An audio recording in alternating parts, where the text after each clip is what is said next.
കൂട്ടത്തിൽ ആ കുഞ്ഞുഞ്ഞു മാത്രമല്ല ഒരു ബോറൻ. വേണമെങ്കിൽ അയാളെ വേണ്ടെന്ന് പറയാം. ബാക്കി രണ്ടുപേരോട് താമസിപ്പിക്കാം അല്ലേ? അല്ല, അത് അന്ന് അയാളാ കുഴപ്പം മുഴുവൻ ഉണ്ടാക്കിയത്. വൃത്തികെട്ടവൻ, പരമനാറി, സാമദ്രോഹി.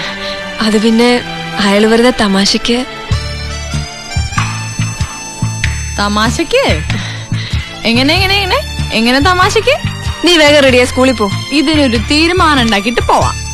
തീരുമാനോ? എന്തിനാ? ഈ തമാശക്ക് കാഞ്ഞിരപ്പള്ളി അച്ചായനും കുമാരൻ സാഹിബിന്റെ കമലമോളും കൂടിയിട്ടുള്ള ഈ ടോം ആൻഡ് ജെറി തമാശ തുടങ്ങിയിട്ടേ കുറച്ചു നാളായെന്നുള്ള വിവരം എനിക്ക് നേരത്തെ കിട്ടി. എവിടം വരെ പോകുന്നു നോക്കുമായിരുന്നു ഞാൻ. പക്ഷെ അന്നത്തെ ഗെറ്റ് ഔട്ട് ആകെ കൺഫ്യൂഷനാക്കി.